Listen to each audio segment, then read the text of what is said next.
Hello everyone, welcome to my channel. This is Ravichandra UPSC CSE.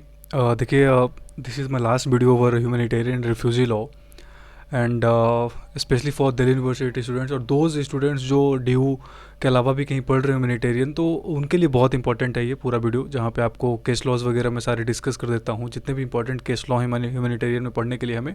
कल रात में मैंने केस करा था, डील करा था, वो Mohammad Salimullah versus union of India, वो रिफ्यूजी जो क्राइसिस है हमारा, रोहिंग्या क्राइसिस, उसके ऊपर बेस्ड है। वो मैंने डील कर दिया है। 5-6 केसेस और बचे हुए थे, वो मैं इस पूरे वीडियो में डिटेल में डिस्कस कर रहा हूँ। तो ह्यूमैनिटेरियन रिफ्यूजी लॉ में सिर्फ एक टॉपिक है जो मैंने नहीं पढ़ाया, वो है Geneva convention in depth. Martens clause भी मैंने बता दिया आपको। और एक बस जेनेवा कन्वेंशन के कुछ जो प्रोटोकॉल्स हैं, जैसे प्रिजनर्स ऑफ वॉर वाला मैंने पूरा आपको पढ़ा दिया। फिर सिविलियंस हैं उसके ऊपर मैंने बता दिया। तो sir first and second itself भी थोड़ा बहुत मैंने आपको बताया। तो फर्स्ट जो लैंड ऑन जेनेवा कन्वेंशन जो सोल्जर्स के साथ डील करता है लैंड के ऊपर, उसके साथ बस एक डिस्कशन बाकी रह गया है। तो वो कभी भी अगर ह्यूमैनिटेरियन के लेक्चर्स और मैं अगर कभी बनाऊंगा फ्यूचर में, तो जेनेवा कन्वेंशन पे बना दूंगा। So everything is covered now. So please share the playlist with the law students जो भी लॉ कर रहे हैं कहीं से भी, जिनको ह्यूमैनिटेरियन के बारे में जानना है। They can go through all the videos of that playlist और आराम से उनको मिल जाएगा सारा कुछ डिटेल में। और इस वीडियो में हम जितने भी पॉसिबल एस्पेक्ट्स हैं, कुछ रेफरेंस केसेस भी मैं आपको बता दूंगा। जैसे लास्ट टाइम मैंने गैम्बिया वर्सेस म्यांमार का केस बताया था, 2020 का केस है, बहुत ईजी केस था, कुछ था ही नहीं। म्यांमार को गैम्बिया लेकर गया था आईसीजे में, और वहाँ पे गैम्बिया ने बिल्कुल बात मानी, आईसीजे ने गैम्बिया की, और म्यांमार को दोषी ठहराया गया था। और आंग सान सू क्यू प्रेजेंटली खुद इंडिपेंडेंटली उनको जाकर वहाँ पे प्रेजेंट होना पड़ा था। तो ये बहुत ही फेमस केस था, बहुत सारे आर्टिकल्स आए थे, यूपीएससी में क्वेश्चन भी आया था उस टाइम। तो कोई बहुत बड़ा केस था नहीं वो। एक रेफरेंस केस बच जाती फलस्तीनियन टेरिटरी में कि लीगल कॉन्सिक्वेंसेस क्या हो गया। ऑब्वियस है, आप खुद सोचो, एक इजराइल जैसा माइटी कंट्री है ना, सच अ माइटी कंट्री। मैं लोकेशन में बात नहीं कर रहा हूँ, मैं उसकी ज्योग्राफी में बात नहीं कर रहा हूँ, उसकी पावर में बात कर रहा हूँ, मिलिट्री पावर्स में और टेक्नोलॉजिकल पावर में। अगर वो वॉल क्रिएट करता है तो क्या रिवरकशंस होंगे, आप खुद सोच लो। हेल्थ सर्विसेज, एजुकेशनल और माइग्रेशन, और जो फिर ह्यूमैनिटी वो बहुत ज़्यादा क्वेश्चन में आती है। तो आईसीजे ने यही बोला था कि ये गलत बात है, you can not breach international law in that way. तो ये लीगल कॉन्सिक्वेंसेस था, कोई बहुत ज़्यादा उसके ऊपर बात करने की ज़रूरत है नहीं। यूक्रेन रसिया भी एक केस रेफरेंस केस आता है।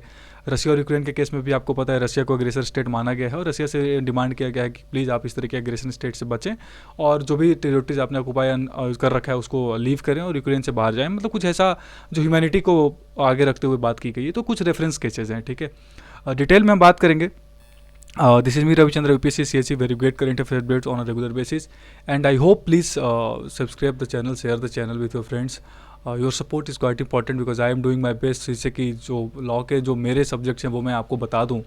एंड आई होप आपको पसंद आ रहा होगा सारी चीज़ें। इन डेप्थ समझते हैं। देखिए, पहला केस हम पढ़ेंगे सर्वंदानंद सोनोवाल। एक्चुअली थर्ड केस पढ़ेंगे, पहला केस है। जो हमारे केसेज हैं वो हम देख लेते हैं कौन कौन से पढ़ने वाले हैं। Sarbananda Sonowal versus union of India, बहुत इंपॉर्टेंट, बहुत ही famous case. State of Arunachal Pradesh भर से खुदीराम चकमा 1994 का केस है, सबसे पहले इसी को पढ़ेंगे। National human rights commission versus state of Arunachal Pradesh and another, इसका भी केस पढ़ेंगे।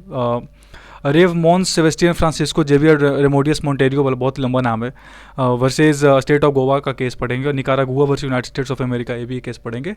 तो ये जो बाकी 4 केसेज हैं ना, Nicaragua versus United states of America, ये सारे इंडिया के केसेज हैं, जहाँ पे मोस्टली जो हैं वो भारत में कुछ रिफ्यूजीज़ वगैरह से डील करने के रिलेटेड है। माइग्रेशंस और इलीगल माइग्रेंट्स क्या होते हैं उसके ऊपर डील करता है। जो 5वां केस है ना, Nicaragua versus United states of America, वो यूनाइटेड स्टेट का जो इंटरफेरेंस है निकारागुआ में था पहले 1990s में, उसके 1910 के अराउंड उसकी बात की गई है, ठीक है।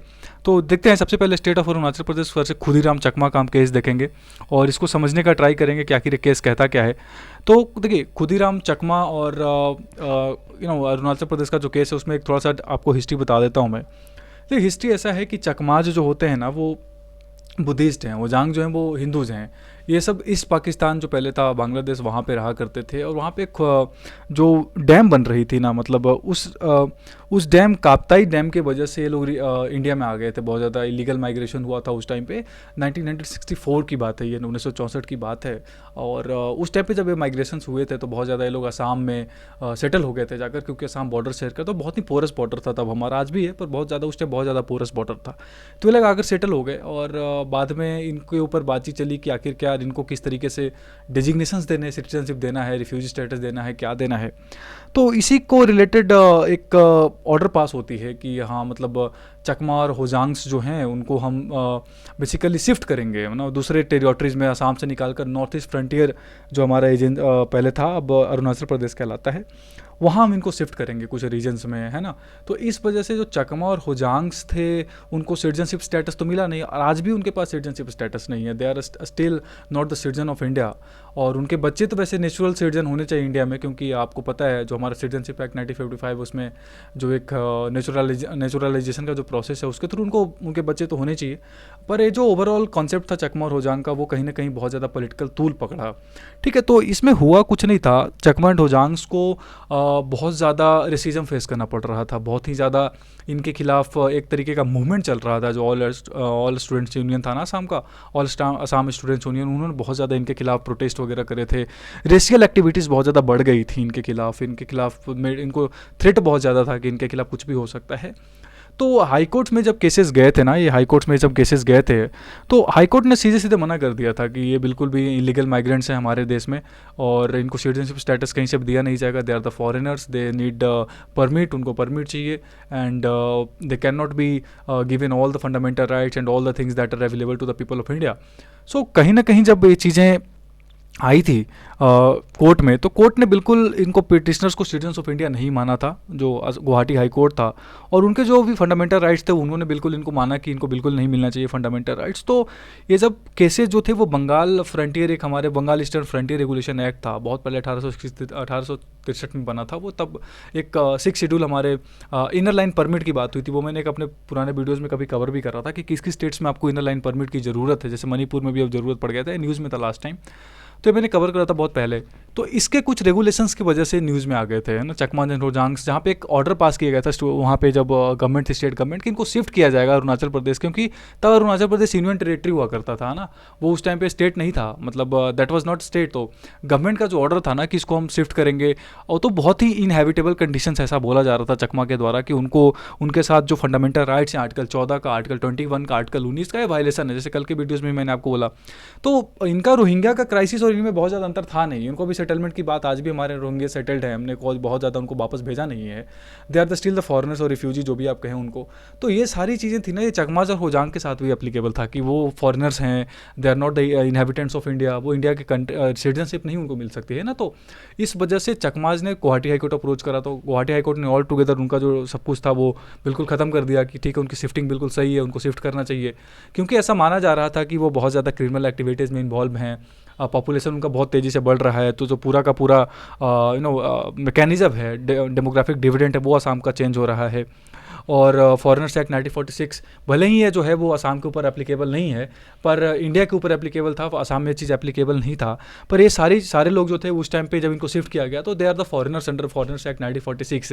सर्वनंदन और सोनोवाल के केस में भी हम ये चीज़ पढ़ेंगे कि फॉरेनर्स एक्ट 1946 और 64 का जो ऑर्डर है वो एप्लीकेबल आसाम पे नहीं था, और आज भी नहीं एक्चुअली। आज भी उनके पास जो एप्लीकेबिलिटी है वो बेसिकली असम एकॉर्ड के बाद जो चीज़ें थी वो बहुत ज़्यादा बदल गई थी। IMDT एक एक्ट आया था, उसको ऑल टुगेदर सुप्रीम कोर्ट ने खारिज कर दिया था, उसके बारे में बात करेंगे।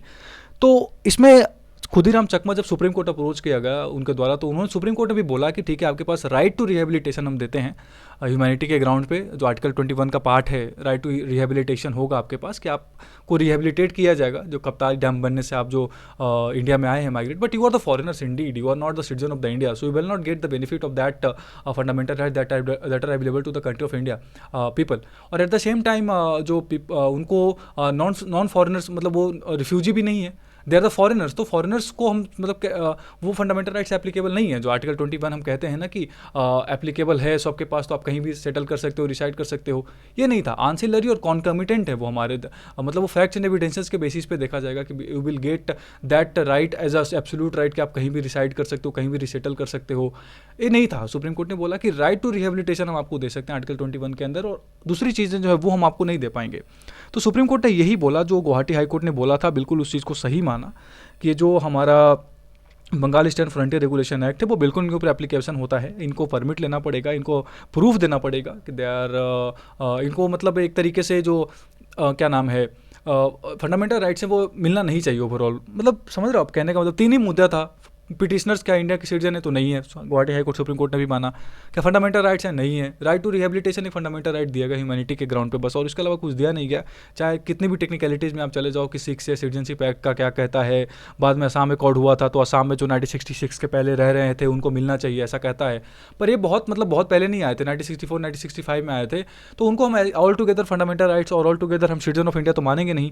वो ऑर्डिनरी रेजिडेंट तो हुए नहीं असम के, because they have come just couple of years back, एक साल 1.5 साल पहले आएगा तो उनको ऑर्डिनरी रेजिडेंट तो बोल नहीं देंगे, है ना। तो इस वजह से भी जो इंडियन ऑरिजिन का उनको माना, भले ही वो इंडियन ऑरिजिन के थे, पर उनके जो ओवरऑल जो कॉन्सेप्ट है कि हमें इंडियन ऑरिजिन होने की वजह से हमें 1966 के पहले आए थे तो हमें सिटीजनशिप मिल जाना चाहिए इंडिया का, वो नहीं था। उसमें और भी कुछ प्रोविजन है कि 10 साल तक के आपको इलेक्टोरल रोल्स में रखा जाएगा, फिर उसके बाद आपको देखा जाएगा अगर आप किस तरह की एक्टिविटीज़ हैं, क्या आप प्रूफ कर देते हो कि आप इंडियंस हो एंड ऑल।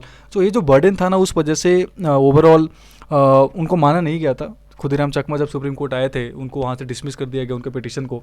तो ये चीज़ था, मतलब बेसिकली उनमें हजोंग्स को जो जुडिशियल डिसीजंस था प्रोटेक्शन ऑफ लाइफ वो तो दिया गया, राइट टू रिहेबिलिटेशन दिया गया, पर ओवरऑल उनको और भी चीज़ें जो डिमांडेड थी वो सारी उनको ऑल टुगेदर क्या कर दिया गया, खारिज कर दिया गया।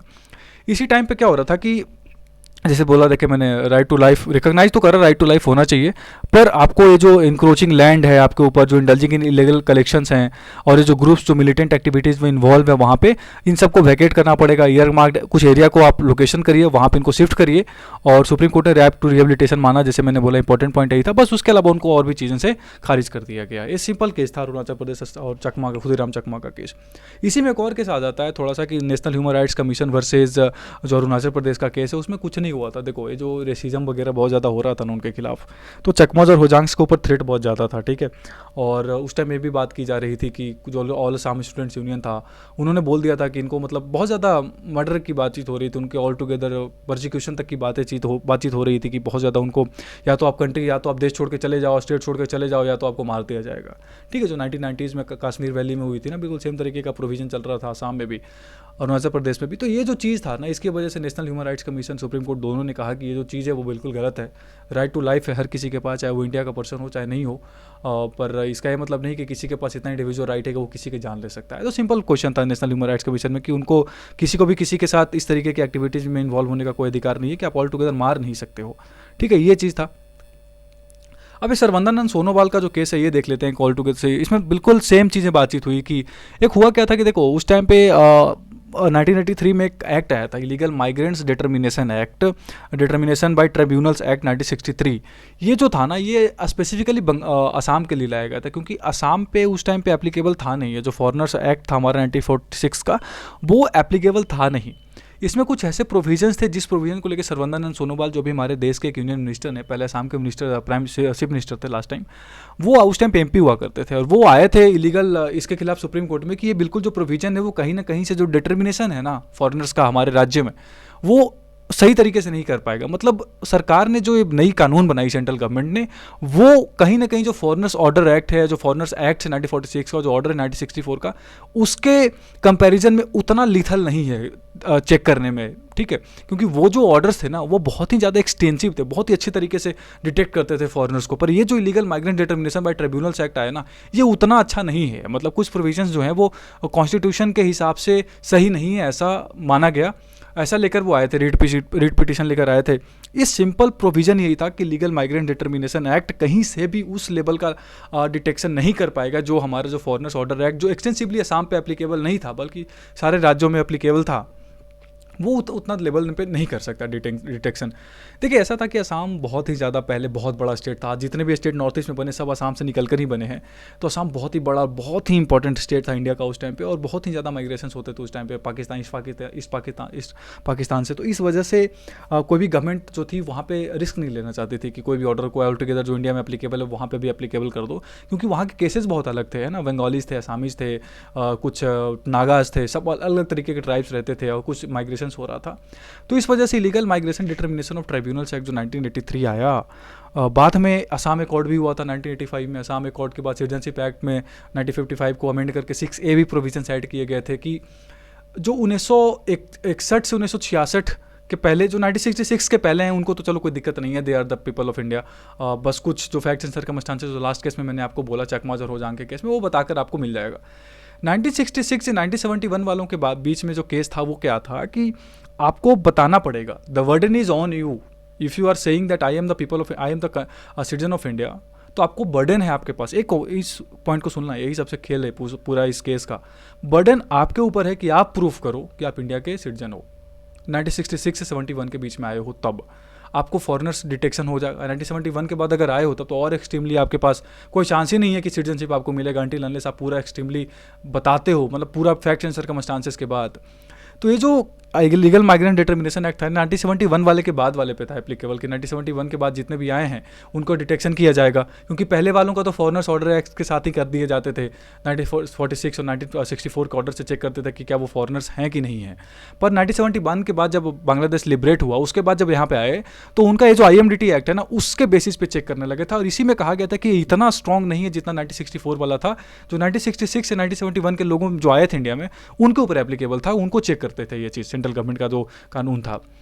अब 1971 के बाद जो लोग आते थे ना, इसमें IMDT एक्ट एप्लीकेबल था आसाम में। हुआ क्या था कि IMDT एक्ट में प्रोविजन डाल दिया गया था कि जो लोग कह रहे हैं कि वो इंडिया के सिटीजन हैं उनके ऊपर ये चीज़ एप्लीकेबल नहीं है कि वो बताएंगे कि वो इंडिया के सिटीजन है, आप मटेरियल्स दो, बल्कि उनके ऊपर बर्डन डाल दिया गया जो कह रहे हैं किसी को कि ये बंदा या ये बंदी इस देश के सिटीजन नहीं है। समझ रहे हो बर्डन ऑफ प्रूफ कैसे चेंज हो गया था।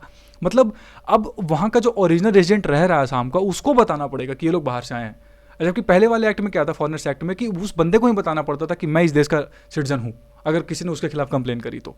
ये जो बर्डन था ना, ये बर्डन ऑफ प्रूफ जो चेंज हुआ, इसके वजह से सुब्रमण्यम सोनोवाल आए थे सुप्रीम कोर्ट में, और यही केस सबसे इंपॉर्टेंट था। पूरा का पूरा पॉइंट जो था वो यही इंपॉर्टेंट था। इसी में सब कुछ चीज़ें आगे चलकर डिस्कस होती हैं कि किस तरीके से IMDT जो ये सब कुछ उसी लिखा हुआ है कि IMDT जो है वो फेल्ड होता है, उस तरीके से नहीं चेक कर पाएगा जिस तरीके से फॉरेनर्स ऑर्डर एक्ट 1964 और जो हमारा और भी 46 है वो एक्ट है वो सब डील करता है। और जो 1 जनवरी 1966 से 25 मार्च 1971 के बीच में जो आए हैं इंडिया में, उनको जो है वो डिटेक्ट किया जाएगा फॉरेनर्स के अंदर में, फॉरेनर्स एक्ट के अंदर में, and he is not entitled to be included in the electoral list for a period of 10 years from the date of detection. This amendment of the citizenship act makes it clear that the question of determination और detection of foreigners is to be governed by the provision of the existing central legislation, that is foreigners act 1964 order of act कौन सा हो गया 1946। यही point जो था कि उनको सच किस तरीके से डिटेक्शन किया जाएगा, जो प्रोसेस ऑफ डिटेक्शन था ना, आप समझ लेना बर्ड प्रोसीजर ऑफ डिटेक्शन था ना, वो IMDT में कहा जाता है कि उतना अच्छा नहीं था जितना अच्छा 1964 का जो ऑर्डर था और 1946 का जो एक्ट था उसके अंदर में हम कर सकते थे। ठीक है, कहीं ना कहीं गवर्नमेंट ने जो थोड़ा सा जो सेटअप था वो सही तरीके से नहीं करा था। एक पॉइंट है कि जब भारत के प्राइम मिनिस्टर उस टाइम पे इंदिरा गांधी जी और शेख मुजीबर रहमान जब बातचीत कर रहे थे आपस में, तो उसमें एक बात कही गई थी कि जो 1971 के बाद जो आए हैं बांग्लादेश नेशनल्स, उनको हम वापस नहीं भेजेंगे फोर्सली, बट उनको एक तरीके से रिपेट्रिएशन दिया जाएगा, अच्छे तरीके से उनको भेजा जाएगा वापस टोटल ऑल टुगेदर। और ये जो सर्कुलर था इसके वजह से भी बहुत ज़्यादा इशू बन गया था बाद में कि इस तरीके से आप सर्कुलर कैसे दे सकते हो कि उनको वापस ही नहीं भेजा जाएगा, they must be sent back ना, अगर वो हमारे देश में लीगली सेटअप हुए हैं तो। इंदिरा गांधी के इसी पॉइंट से थोड़ा सा वहाँ पर जाकर डिटेक्शन असम में थोड़ा सा प्रोटेस्ट काफ़ी ज़्यादा बढ़ गया था। ठीक है, तो ये जो IMDT एक्ट है ना, that had failed to fulfil the object for which it was enacted which is apparent from the poor results and places. बहुत ज़्यादा वो डेटा दिया गया कि देखो इतने सारे केसेज जब से IMDT एक्ट आया है तब से इतने ही केसेज डिटेक्ट हुए हैं, जबकि पहले इतना सारा डिटेक्ट होता था। तो ये जो था ना कहीं फॉरेनर्स 40 एक्ट था वो ज़्यादा इफेक्टिव था डिपोर्टेशन करने में, जबकि ये जो था वो उतना अच्छा तरीके से इलीगल माइग्रेंट्स को डिपोर्ट करने में जो था वो कैपेबल नहीं था। ये मुद्दा रखा गया था सिंपली, समझ गए आप। बाद में सुप्रीम कोर्ट ने बिल्कुल ऑल टुगेदर इसको ख़त्म कर दिया। सुप्रीम कोर्ट ने बोला कि जो एक्ट बनाए हो आप वो सही नहीं है, अल्ट्रा वायर है, और स्ट्रक डाउन कर दिया था पूरा ऑल टुगेदर केसेस को ध्यान में रखते हुए। समझ गए सोनोवाल का केस क्या था, बर्डन ऑफ प्रूफ बस इतना ही इंपॉर्टेंट है, उसमें कुछ है ही नहीं आगे। एक और केस है जो बहुत इंपॉर्टेंट है, वो है father rev Sebastian Francisco versus state of Goa. इसको भी समझते हैं। देखिए क्या है कि गोवा को भारत ने लिबरेट करा 14 साल बाद, आज़ादी के 14 साल बाद हमने उसको लिबरेट करा 1961 के बाद। उसके बाद 12वीं अमेंडमेंट के साथ उसको हमने भारत में इनकॉर्पोरेट कर दिया था। तो जो फादर सेबेस्टियन थे ना फ्रांसिस्को, ये वहाँ पे रह रहे थे, क्या नाम है, फ्रांस में कह रहा हूँ, गोवा में। तो इनको जब भारत ने एक्वायर कर लिया था टेरिटरी, तो उसके बाद इनको ऑप्शन दिया गया कि या तो आप इंडियन नेशनल बन जाओ, तो फॉरेन पुर्तगीज आप सिटीजनशिप ले लो, दोनों में से कोई एक सिटीजनशिप ले लो। अगर इंडियन सिटीजनशिप लेते हो तो आप इंडिया में रहोगे।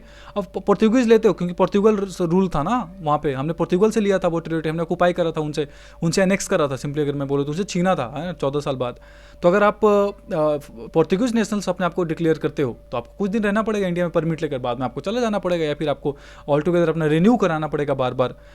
एक सर्टेन टाइम के बाद उन्होंने अपने आप को बोल दिया कि ठीक है मैं पोर्तुगीज नेशनल हूँ और मैं पोर्तुगल सिटीजनशिप लेता हूँ, और उसके बाद एक परमिट दे दिया गया उनको, ठीक है टेम्पररी परमिट। बाद में उन्होंने परमिट को रिन्यू नहीं किया गया था, तो उनके ऊपर इसी को कि आपको ऑल टुगेदर देश छोड़कर जाना पड़ेगा, या फिर आपके ऊपर जो है कन्विक्ट किया गया, सेंटेंस दिया गया, स्पेशल ऑर्डर पास किया गया कि आपको कन्विक्ट किया जाता है क्योंकि आपने रिन्यू नहीं किया है, भारत का सिटीजनशिप नहीं होने की वजह से आपको परमिट रिन्यू करना था, वो आपने नहीं किया है। अब यही केस आई सुप्रीम कोर्ट में, वहाँ बात हुई कि यार ये तो जेनेवा कन्वेंशन का वायलेशन है, 1960 का जो जेनेवा कन्वेंशन हुआ था, जिसने 1949 के जेनेवा कन्वेंशन को क्या करा था, अप्लाई करा था, इंप्लीमेंट करा था अच्छे तरीके से, इसका वायलेशन करते हुए अब सुप्रीम कोर्ट आए। सुप्रीम कोर्ट ने अब क्या कहा उसके ऊपर बातचीत करते हैं। देखिए कुछ ऑब्जर्वेशन इसमें इंपॉर्टेंट है, ऑब्जर्वेशन ज़्यादा इंपॉर्टेंट है। आर्गूमेंट यह दी गई थी कि ये जो इंटरनेशनल लॉ है उसका जो कार्डिनल प्रिंसिपल है कि कहीं ना कहीं वायलेशन करता है कि आप रिपेट्रिएशन, मतलब ये जो इंटरनेशनल आपके यहाँ जो लोग आते हैं उनको अच्छे तरीके से आप रिसेप्शन दीजिए, इस तरीके से कन्विक्ट और सेंटेंस नहीं कर सकते हो। एंड आपका कहीं ना कहीं ये जो रूल है वो गोवा पे एप्लीकेबल नहीं है फिलहाल, क्योंकि गोवा को आपने जो अभी क्या करा है, एनेक्स करा है किसी भी इस तरीके से, तो आपके ऊपर नेशनल लॉ जो दूसरे स्टेट्स में एप्लीकेबल हैं वो गोवा पे एप्लीकेबल नहीं है। ये उनके जो लोग उनके जो वकील थे उनका कहना था। और ये जो एक्ट था जेनेवा कन्वेंशन वो इसीलिए पास किया गया था, जैसे मैंने आपको बोला, पूरे इफेक्ट्स देने के लिए पास पुराने वाले। तो convention in all circumstances of declared war of any other armed conflict even if the state of war is not recognised by one of the parties.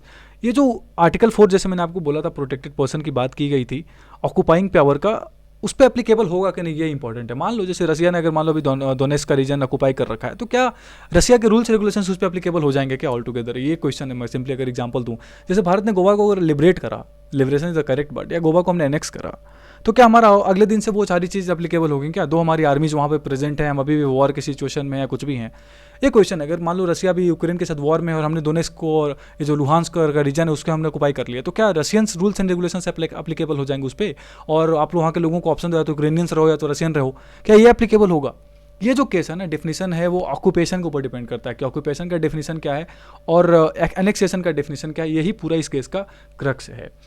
Article 47 जो है जेनेवा कन्वेंशन का वो बात करता है, उसमें एक बात की गई थी कि जो प्रोटेक्टेड पर्सन है who are in the occupied territory shall not be deprived, सुनिएगा ध्यान से, shall not be deprived in any case, occupied territory shall not be deprived in any case और in any manner whatsoever of the benefits of the present convention by any change introduced as the result of the occupation of a territory into the institutions और government of the said territory.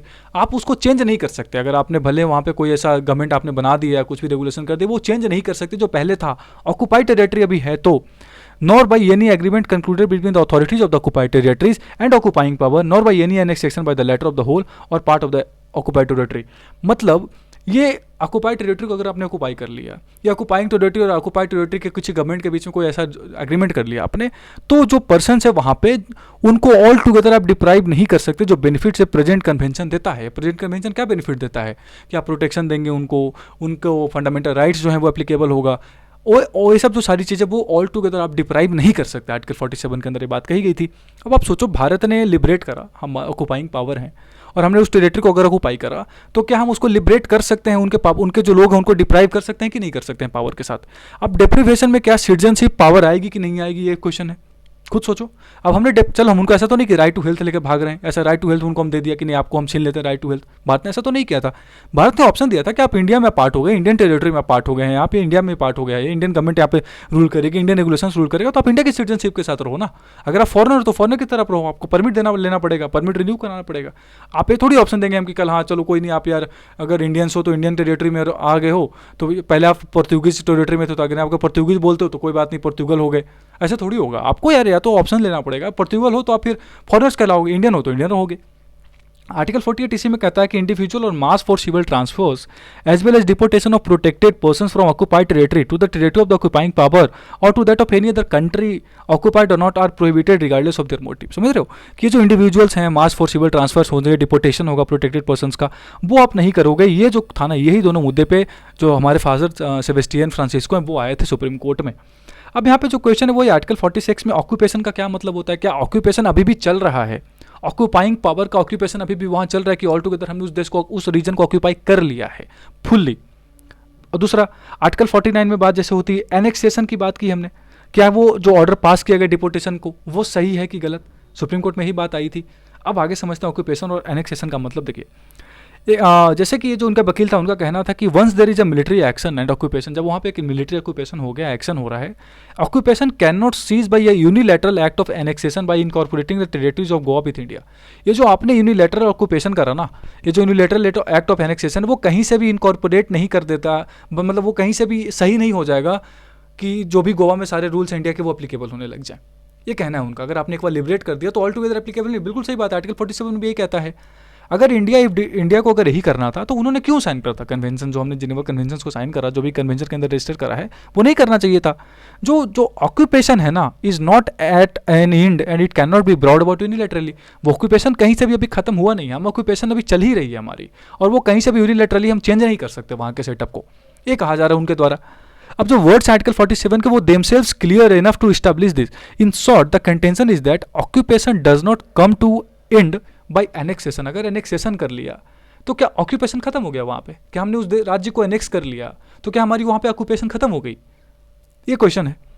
And therefore the protection continues till there is either cessation of the territory. वो तब तक वहाँ पे हमारा जो protection है वो चलेगा जिसको दे रखा है 47 में, तब तक आप उस देश को, उस टेरिटरी को अगर सिसीड नहीं कर सकते हो, दे देते हो, यानी उसको आप वहाँ से अपने आप को वापस नहीं बुला लेते हो, या फिर वहाँ से जो आपकी आर्मी है या जो ऑक्यूपाइंग पावर उस टेरिटरी से बाहर नहीं चली जाती।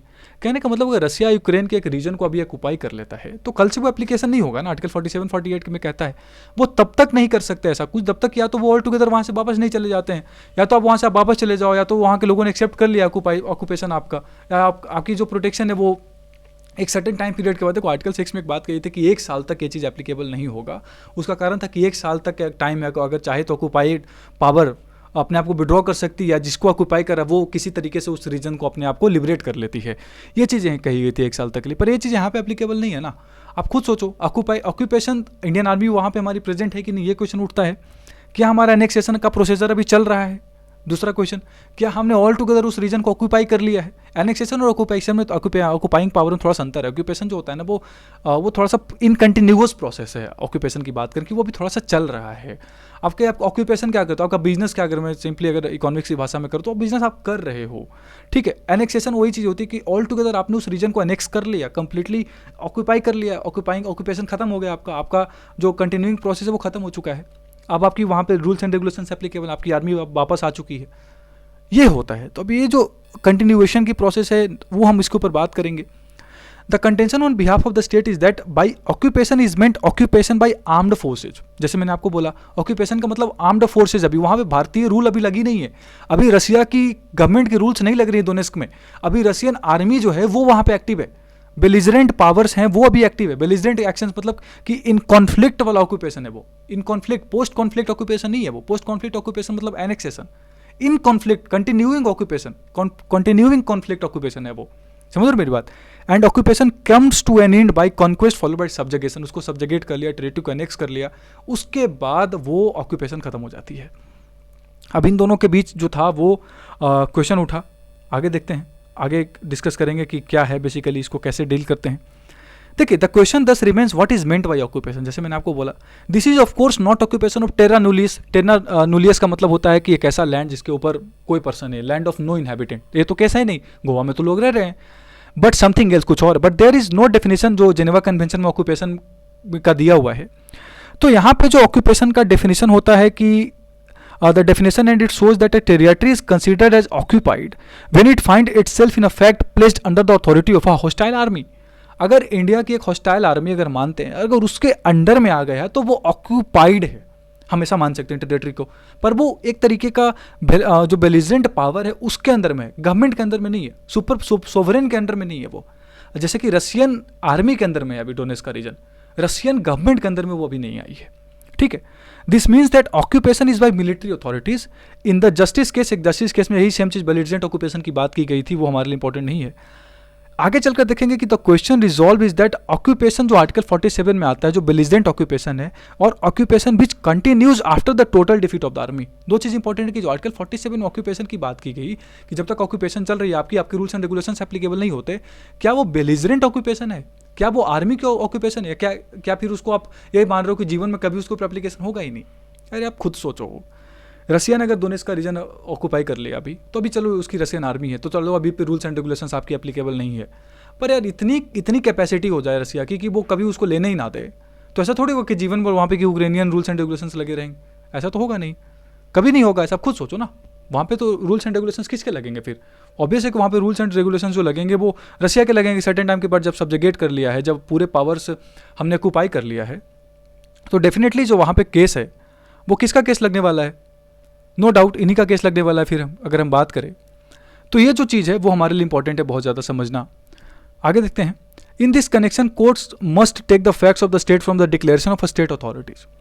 Military occupation is a temporary defect of situation which does not deprive the occupied people of its sovereignty not does it take away its statehood. Obviously जैसे मैंने अभी ये थोड़ी बोल सकते हैं कि सोवरेन पावर हो गई या फिर जो सोवरेनिटी थी यूक्रेन की वो उस देश से चली गई, नहीं चली गई ना, अभी तो उसके रूल्स एंड रेगुलेशन ही लगे रहते हैं।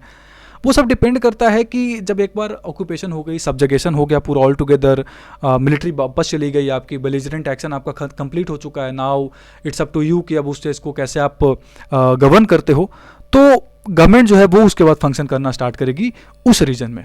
एनेक्सेशन जैसे मैंने बोला कि डी ज्यूरी राइट देता है कि अब आर्मी नहीं बल्कि आप उस देश की अथॉरिटी जो है जिसने ऑक्यूपाई करा है उसके रूल्स एंड रेगुलेशंस लगेंगे।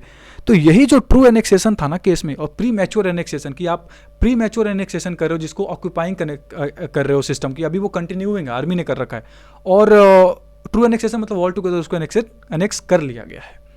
तो भारत के इस केस में यही बोला गया था सुप्रीम कोर्ट के द्वारा बाद में कि देखिए ऐसा है कि अब हमने जो है उस रीजन को कहीं से वे प्री मैच्योर नहीं है, वो एंटिसिपेटेड एनेक्सेशन नहीं है, बल्कि वो सब्जेगेटेड टेरिटरी है भारतीय का, भारत ने उसको सब्जेगेट कर लिया, लिबरेट करा है, और हमारा जो एनेक्सेशन है वो कंप्लीट होता है। जो आर्टिकल 47 है वो ऑक्यूपाइंग वाले में लगता है कि अगर ठीक है अभी कंटिन्यूइंग पावर है, आर्मी की रूल्स एंड रेगुलेशंस नहीं चलेंगे, तो आर्मी के अंदर आपको जो डिपोटेशन की बात हो रही है, डिटेंशन की बात हो रही है, वो गलत माना जाएगा। पर जब एक बार गवर्नमेंट ने उसको अप्लाई कर दिया, एक बार गवर्नमेंट उसको बोल दिया कि नहीं this is under the sovereign power of the government, then ये जो आप कह रहे हो ना कि आपको ये पावर मिलनी चाहिए, वो सही नहीं है। ये जो केस था यही था। इसी को ध्यान में रखते हुए ऑक्यूपाइंग पावर कन्फ्लिक्ट, जैसे मैंने आपको बोला 1 साल वाला कॉन्सेप्ट था, वो अब यहाँ पे नहीं लगेगा। आप अब यहाँ पे कोई ऑप्शन ही नहीं कि अब यूक्रेन क्या नाम है पुर्तगाल वापस आकर भारत से लड़ाई करके उस टेरिटरी को वैसा करेगा, कुछ नहीं, लिबरेट हो चुकी है, वो भारतीय यूनियन का पार्ट हो चुका है। तो इन्हीं को ध्यान में रखते हुए जो आर्टिकल 47 की बात कही गई थी उनको खारिज किया गया, बोला नहीं ऐसा नहीं होगा, भारत का पार्ट है वो, आपको मतलब इंडियन नेशनैलिटी का सिटीजनशिप का कॉन्सेप्ट लगेगा यहाँ पे। और इसी के बाद पूरा का पूरा जो पोर्तुगीज कॉन्सेप्ट था वो उनको परमिट लेना पड़ेगा, और आर्टिकल 47-48 का जो भी कॉन्सेप्ट था उनको उन्होंने क्लियर कर दिया सुप्रीम कोर्ट ने कि ऑक्यूपाइंग पावर माना जाएगा, कि अभी आर्मी का वाला जो 47 में बात हुई वो ऑक्यूपाइंग वाला बात है, एनेक्सेशन की बात नहीं है। एनेक्सेशन वाला बात तो बाद में की गई है, वो ऑल टुगेदर गवर्नमेंट की सोवरेन फंक्शंस वहाँ पे एप्लीकेबल होगा। समझ रहे आप? थोड़ा डिफिकल्ट केस था, इवन बहुत ही डिफिकल्ट केस था, थोड़ा सा इसमें ज़्यादा बातचीत हुई थी। एक लास्ट केस देख लेते हैं, Nicaragua versus United states of America. देखिए मैं सिंपली बता देता हूँ, कुछ नहीं है, सिंपल केस है, सोवरेनिटी का केस है। निकारागुआ एक छोटी सी कंट्री, गरीब कंट्री है लैटिन अमेरिकन कॉन्टिनेंट में, रसिया सॉरी यूएसए मैक्सिको के नीचे जाओगे ना आप तो वहाँ पे ब्राज़ील और उनके बीच में छोटे छोटे होंडुरास, ये सब आप सुना होगा, कोस्टारिका वगैरह, पनामा वगैरह सुना होगा, जैसे वहाँ पे निकारागुआ कंट्री है। तो 1910-1905 के अराउंड यूएसए का इन्फ्लुएंस बहुत ज़्यादा बढ़ गया था वहाँ पे। वहाँ की जो प्रो गवर्नमेंट सेटअप करा था उन्होंने, उनके जो फोर्सेज थे मेलाइन फोर्सेज, उन्होंने जाकर वहाँ के प्रेसिडेंट को हटा दिया था और ऑल टुगेदर इंटरफेरेंस करा था बहुत ज़्यादा, और फिर अपनी गवर्नमेंट, अपने पपेट गवर्नमेंट उन्होंने बना दिया था, और उस पपेट गवर्नमेंट ने बहुत ज़्यादा सपोर्ट करना स्टार्ट कर दिया था यूएसए को, बहुत ज़्यादा ट्रेडिंग राइट्स दे दिए थे, बहुत ज़्यादा ऐसे राइट्स दे दिए थे जो कि कहीं ना कहीं से निकारागुआ के लोगों के लिए सही नहीं था, मतलब निकारागुआ के लोगों के लिए ही वो बेनिफिशियल नहीं था। तो यही केस था, और उसके बाद हुआ क्या था कि एक छोटा सा अर्थक्वेक आया था, मतलब अच्छा खासा अर्थक्वेक आ गया था, जिसके बाद निकारागुआ की स्थिति और ख़राब हो गई थी। तो वहाँ पे लोग सड़कों पर उतर गए थे, डिक्टेटरशिप आ गई थी। ऑब्वियसली यूनाइटेड स्टेट का जो गवर्नमेंट था वो पूरा का पूरा सपोर्ट कर रहा था निकारागुआ की जो सरकार थी, वो पूरा डिक्टेटरशिप चल रहा था। तो इसी के खिलाफ वहाँ पे प्रोटेस्ट होने स्टार्ट हो गए थे। तो भारत जो यूएसए था उसने भी एक अपना मतलब प्रोटेस्ट करने का जो एक ग्रुप बना दिया कि यार तुम प्रोटेस्ट को सप्रेस करो, हम तुमको फंडिंग करेंगे। अब ये ग्रुप बहुत ज़्यादा एक्टिव हो गए थे, इस ग्रुप ने बहुत ज़्यादा कत्लेआम मचाई थी उस टाइम पे। रसिया यार बार बार रसिया यूक्रेन दिमाग में आ रहा है। है ना। तो ये क्या नाम है, यूएसए के सपोर्ट की वजह से बहुत ही ज़्यादा एक्टिव हो गए थे। अब इसी को ध्यान में रखते हुए जो टॉपल कर दी वहाँ पे गवर्नमेंट बदल गई थी, तो गवर्नमेंट थी या निकारागुआ जो स्टेट था ना वो गई थी आईसीजे में, इंटरनेशनल कोर्ट ऑफ जस्टिस में, कि जो बाद में गया था काफ़ी हद तक, जब चीज़ें थोड़ी सी नॉर्मल हो गई थी उसके बाद गया था। उनको भी लगा कि हमारे देश में जो चीज़ें हैं वो बहुत ज़्यादा डिफरेंसेस क्रिएट हो रहे हैं, तो आईसीजे में गया और यूनाइटेड स्टेट्स की बात हुई थी कि क्या यूनाइटेड स्टेट्स जो है, क्वेश्चन उठे कि क्या जो यूनाइटेड स्टेट, क्वेश्चन नंबर 1 जो हमारा उठता है कि क्या यूनाइटेड स्टेट के ऊपर ये जो आईसीजे का रूल्स एंड रेगुलेशन है वो एप्लीकेबल होगा। यूनाइटेड माइटी कंट्री था यार यूनाइटेड स्टेट, यूनाइटेड नेशन के पूरे का पूरी फंडिंग यही करता था। चार्टर क्या जो है वो क्या यूनाइटेड स्टेट्स पे लगेगा कि नहीं लगेगा, है ना, उसके ऊपर क्या केसेस होने चाहिए, यूनाइटेड नेशन के चार्टर हैं, और क्या जो अमेरिकन स्टेट्स हैं वो बेसिकली क्या मल्टीनेशनल ट्रीटीज़ का पार्ट हैं, तो आप ऑल टुगेदर अमेरिका को कैसे कह सकते हो। अमेरिका के जितने भी स्टेट्स हैं ना वो सबके सब एक तरीके की ट्रीटी से बंधे हुए हैं, दे आर लाइक अंडर, आप ऑल टुगेदर किसी को ये नहीं बोल सकते कि पूरा पूरा यूएसए जो है जो देश ही आईसीजे के अंदर में आता, नहीं बोल सकते। अब ये सब चीज़ों को ध्यान में रखते हुए पहला केस तो वही था। दूसरा केस वही बताया गया कि क्या यूनाइटेड स्टेट्स ने सपोर्ट किया था निकारागुआ में जो चीज़ें चल रही थी कि उसकी नहीं। तो देखिए यूनाइटेड स्टेट्स के इस क्लेम को कि वो उसके ऊपर एप्लीकेशन नहीं होगा, वो बात मानी गई, ठीक है आपके ऊपर एप्लीकेशन नहीं होगा, आप मल्टी ट्रीटी इन सब चीज़ों को ज़्यादा तवज्जो दी जाती है, दी गई। पर बाद में कोई भी ऐसा और भी केस नहीं मिला था जहाँ पे यूनाइटेड स्टेट्स ने ये बोला कि हमारे अदर मेंबर्स नहीं हैं, अदर स्टेट्स नहीं हैं, तो आप हमारे ऊपर एप्लीकेबल नहीं कर सकते हो। तो इस केस में बेसिकली निकारागुआ आईसीजे ने एक सिंपल एक बात कही थी कि ठीक है आपकी जो आर्गूमेंट है हम बात मानते हैं आपकी कि आपके ऊपर ये सब चीज़ें नहीं लगती, पर और भी जो चीज़ें हैं जैसे कि जो चार्टर है यूनाइटेड नेशन का वो कहता है कि American states bind themselves in their international relations not to have recourse to the use of force except in the case of self defence in accordance with existing treaties और in fulfilment there of. ये जो concept है charter का, आपकी जो charter की बात कर रहे हो यूनाइटेड नेशन की नहीं, बल्कि ये जो आप जिस चार्टर की आप बात कर रहे हो वो आपके ऊपर एप्लीकेबल तो होगा ही ना कहीं से, क्योंकि जो अमेरिकन स्टेट्स हैं वो बाइंड करते हैं, पर वो फोर्स का यूज़ तो नहीं कर सकते किसी देश में, मतलब इंटरफेरेंस तो नहीं कर सकते इतना ज़्यादा। आईसीजे ने बोला आर्टिकल 2 भी यूनाइटेड नेशन चार्टर का ही कहता है कि इंटरनेशनल रिलेशन जो है वो थ्रेट और फोर्स के रोकेगी, टेरिटोरियल इंटीग्रिटी को सपोर्ट करेगी, ठीक है। एक और भी बात की गई आर्टिकल 20 में कि ये जो पीसफुल प्रोसीजर्स हैं उसको फॉलो करें आप, किसी के देश में इतना ज़्यादा इंटरफेरेंस करना भी अच्छी चीज़ नहीं है। तो ओवरऑल जो निकारागुआ में वायलेंस वगैरह हो रहा था उसका दोषी पाया गया था अमेरिका को। वो जो आईसीजे का जुरिडिक्शन है उसको कुछ केसेस में माना गया था कि ठीक है सर्टेन एक्टिविटीज़ जो आप कह रहे हो आपकी बात मानते हैं, आपकी रोल बिल्कुल सही बात है कि डायरेक्ट रिलेशनशिप है, जो आपका जो मेंबर है जिसको आप सपोर्ट कर रहे हो, जिसको आपने फंडिंग करी है निकारागुआ में, उसमें आपका डायरेक्ट रिलेशनशिप पाया जा रहा है। United State government was in fact directly involve, ऐसा पाया गया। Did commit illegal trespassing in the region of another country sovereignty को आपने फोर्स करा। ये जो सेल्फ डिफेंस की बात कर रहे हो कि सेल्फ डिफेंस में एक्ट करें, उसको भी रिजेक्ट किया गया और सफिशिएंट एविडेंस पाया गया था निकारागुआ में। और ये भी कहा कि ये जो वायलेशन है कहीं ना कहीं ये आगे चलकर जो इंटरनेशनल लॉज हैं उसका जो वायलेशन कर रहे हो ये बहुत ज़्यादा गलत प्रेसिडेंट सेट करेगा। आर्म्ड कॉन्फ्लिक्ट का जो डायरेक्शन इसको थोड़ा सा बढ़ाया गया कि एक देश की जो आर्मी है वो दूसरे देश में अगर जाकर इस तरह की एक्टिविटीज़ करती है तो उसको आर्म्ड कॉन्फ्लिक्ट माना जाएगा। ऐसा आईसीजे ने थोड़ा सा आर्म्ड कॉन्फ्लिक्ट को एक्सटेंड करा था।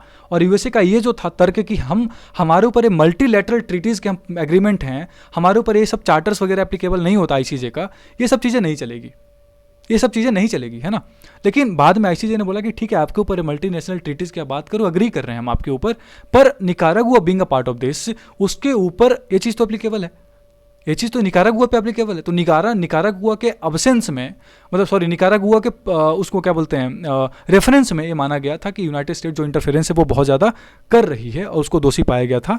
बाकी वैसे ऑब्वियसली बात है जब इस तरह का दोषी पाया जाएगा तो ऑब्वियस है उनको वापस हटना पड़ेगा। इंटरनेशनल कन्वेंशन बहुत ज़्यादा हुआ था, समझ रहे हो। इस केस में हुआ क्या था, सिंपल है, नॉन इंटरफेरेंस का केस है।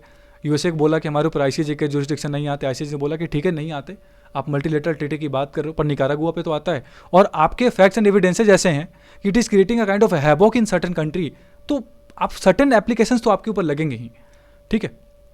मल्टीनेशनल ट्रीटीज़ वगैरह की पार्ट करो वो अलग चीज़ है, पर ओवरऑल आईसीजे का जुरिस्डिक्शन आज भी जो यूनाइटेड स्टेट में बहुत ही लिमिटेड रहता है, बहुत ही कम लगता है, क्योंकि यूनाइटेड स्टेट्स ने इस तरीके से अपने आप को बना रखा है कि वहाँ पे आईसीजे यूनाइटेड नेशन के बहुत सारे केसेस एप्लीकेबल आज भी नहीं होते। So this was all about the video, जो मैंने आपको केसेस थे वो सारे आपको बता दिए, जितना इन डेप्थ हो सकता था मैंने आपको बताया, इंटरफेरेंस वगैरह की बात करी जितने भी थे। So this was complete humanitarian refugee law. Please share the playlist. Even I am tired right now, एक ही चीज़ 4-5 दिन से पढ़ा कर मेरी भी हालत ख़राब हो चुकी है बिल्कुल। Thank you, keep watching.